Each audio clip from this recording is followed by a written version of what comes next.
Licha ya serikali kufanya uwekezaji mkubwa katika sekta ya afya wilayani Tunduru, ikiwemo ujenzi wa miundombinu, ununuzi wa mashine za kisasa za tiba pamoja na maabara zilizojaa vifaa vya kidigitali, lakini bado hali ya utoaji wa huduma unaendelea kukabiliwa na changamoto ya uhaba wa watumishi, hali inayosababisha mlundikano mkubwa wa wagonjwa katika hospitali na vituo vya kutolea huduma. Hayo yamebainishwa na watumishi wa afya wakati wa ziara ya kikazi ya mbunge wa jimbo la Tunduru Kusini, Mhandisi Fadhili Chilombe, aliyefanya mkutano na watumishi wa hospitali ya wilaya ya Tunduru, ambapo wameeleza kuwa licha ya uwepo wa vifaa tiba vya kisasa, idadi ndogo ya wataalamu wa kada mbalimbali inawalazimu kuhudumia wagonjwa wengi kwa wakati mmoja.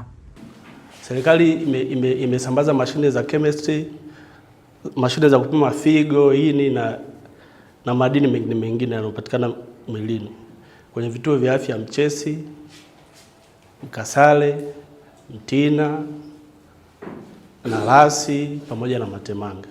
Sasa changamoto ni nini? Changamoto kwenye vile vituo wataalamu wa maabara ni wachache. Na hii sasa inapelekea mlundikano mkubwa kuwepo kwenye hospitali ya wilaya. Kwa hiyo serikali kwa upande wake imefanya nafasi yake. Tumebakiza sisi kufanya na sisi nafasi yetu. Kama mlivyosema, mimi nimefurahi pia kwa hiki kikao. Ni jambo zuri. Wakati mwingine vitu ambavyo huwa vitokei mara nyingi. Kama ambavyo tumezungumza. Tukiwekana wazi hivi, yani tunafanya mambo yanaenda sawa. Yani mkuu siku moja unatoka madarakani unasikia fahari kwamba hiki kitu mimi nilikifanya na kimeleta matokeo chanya. Na wananchi wanafurahia, tunapunguza burden kwa watumishi. Mimi nipende kupongeza kwa hiki mlichokifanya.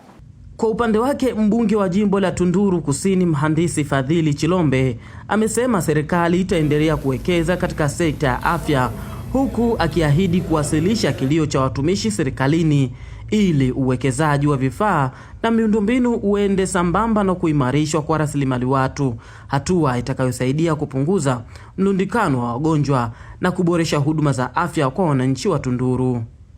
Na katika mazingira ya kawaida wako watu au wanaotoka vijijini hao. Mimi nimetembea huko na bahati mbaya au nzuri, mimi nikifika sehemu huwa naenda. Huyu jamaa ana changamoto kubwa sana. Pale kwenye kituo chake hakuna vyoo. Lakini ukisikiliza kwenye ripoti huku, moja kati ya vituo vikubwa vinavyotegemewa kwenye wilaya Mkasale kitu. Kituo kile ni over changamoto. Yaani mnajua changamoto? Ni over changamoto, yuko peke yake, jengo la hovyo, yaani kuna mambo kule ya ajabu. Yuko huyo. Fanyeni kazi kwa moyo, mkabidhini Mungu. Matokeo mtayaona.